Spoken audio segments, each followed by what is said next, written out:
ever wondered why do you second guess yourself when you know the choices and or the decision that you're making is the right one? Do you feel, or rather, what if the secret to making confident decisions is not confidence at all? It is something else. So let's go ahead and explore the answers to these questions, and let's talk more about From the Psychologist. And welcome to the Ask the Psychologist series again, where we have Mrs. Hema Sampath with us, a clinical psychologist who has been extensively practicing in this field for past 15 years, where she delivers therapeutic counseling services to adults, families, teenagers, children, and couple. Hema ma'am, welcome back, and thank you so much for giving us your valuable time. Thank you very much, Neha, for another episode, and I thank and wish all of you who's watching the second episode. Thank you very much for taking out your time and being here. And I hope this episode also brings in a kind of insight which you're looking for. What are some of the psychological techniques or frameworks that you will suggest that one can use when making decisions so that we make decisions with more confidence and clarity? As you rightly said, that getting rid of blaming others and being responsible for our own lives is one of the major things we all need to acquire as a resilience framework, right? In that order. So then, because I cannot be criticizing all through my life, or I cannot be blaming others, or because of them, because of that, because of this situation, if not for this, if not for that, all those excuses and other things is what is not allowing us to bounce back. Instead, as the first step, as we said, acknowledge, then little be self-compassionate upon yourself, right? I understand that I go through some problem, and that is self-compassionate is just not allowing you to lie down and keep crying, oh, I know I am going through this problem and all those things. Being self-compassionate is not being, as you said, being very rigid and talking all sort of ills. I know you can never do this, you're worthless, you're hopeless. Getting rid of all these things and being compassionate on yourself, like how you offer being a friend for others, that you will acknowledge, you will say, don't worry, you can overcome this. This is all temporary. This is just a passing cloud. You can overcome it. I know last time also something happened like this in your life, and you see how you did yourself. So pat yourself. Just pat yourself. Acknowledge that you can do it by being compassionate upon yourselves, right? Then going back to identify from where it is all getting triggered. Identifying the root cause.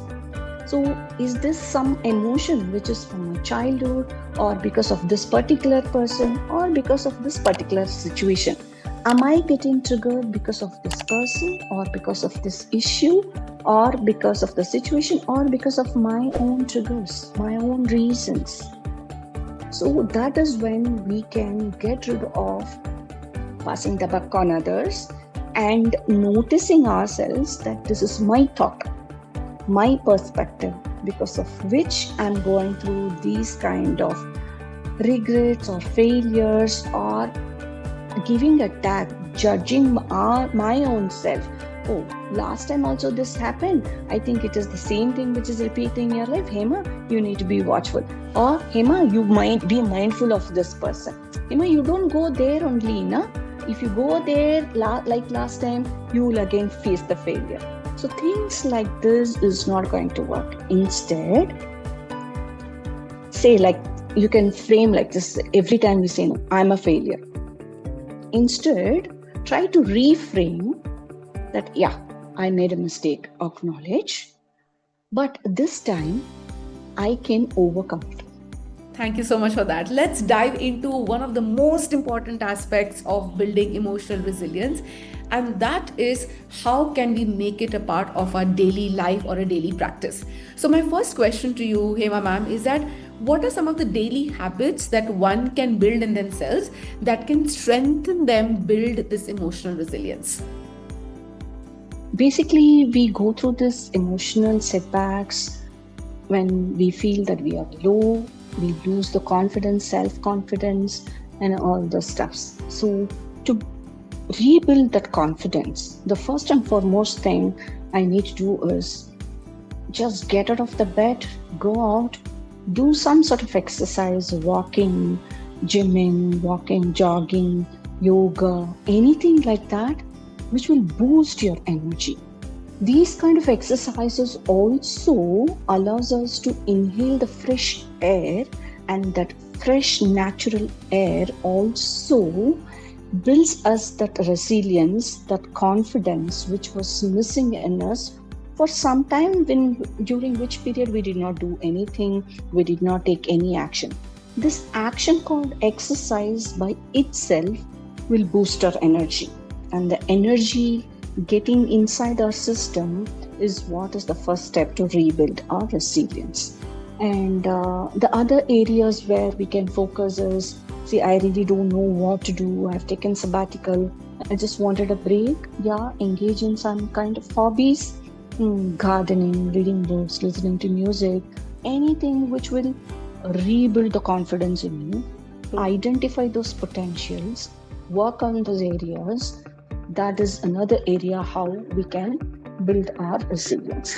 The other areas could be get into the social world where isolating myself is not going to give me the confidence. So when I need to know my confidence, who am I, where am I should actually be in the actual area, in that environment in which I can showcase my potential, where people will identify my skill, for which I need to expose myself in the social setup so that people will come to know that I still carry the potential, I do carry certain skills which they're actually looking for.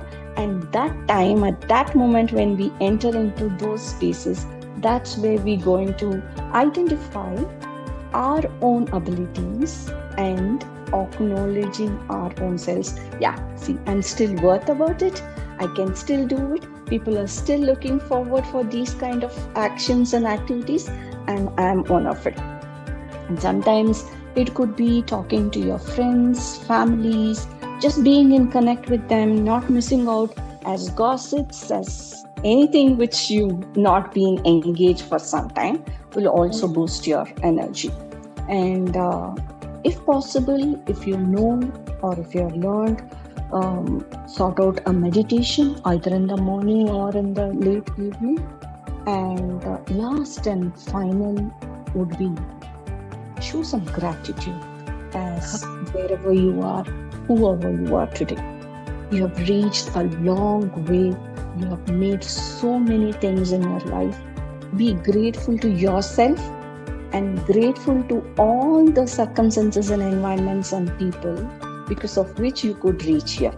With that thought in mind, there are many times, ma'am, where someone feels stuck with the responsibilities that they have currently versus the own desires that they may have in life. And that's one of the conundrums that a lot of, I would say, adults who are in late 30s and 40s kind of go through, is because, hey, I wanted to do this with my life, but then I couldn't because I was told to do this, get married, get a job, and whatever henceforth. But there is a feeling of lack of fulfillment. I wish I could have fulfilled my desires in a way. If that's the place a person is stuck with emotionally, what do you suggest should be the first step towards a resilient decision making in that kind of a situation? Focus yourself to the present, right? Just be in the moment. Yeah, whatever happened in your past lives, whatever you fear or carry as an anxiety about the future, just be in the moment. Just allow, acknowledge and accept that yes, I'm here, I've stuck, and it is going to be temporary, and I will look out for all those options and possibilities and alternatives, and I'll work upon myself and I will bounce back.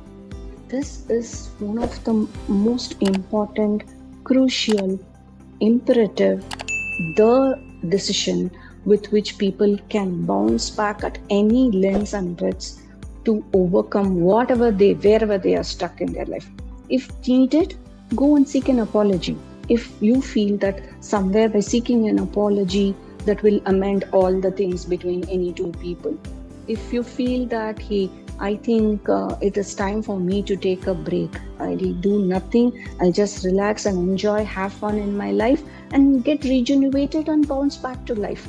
You don't have to all the time on the go, on the move. If I don't do it today, someone will occupy my space and I don't know where will I be, what will I be, and all those things.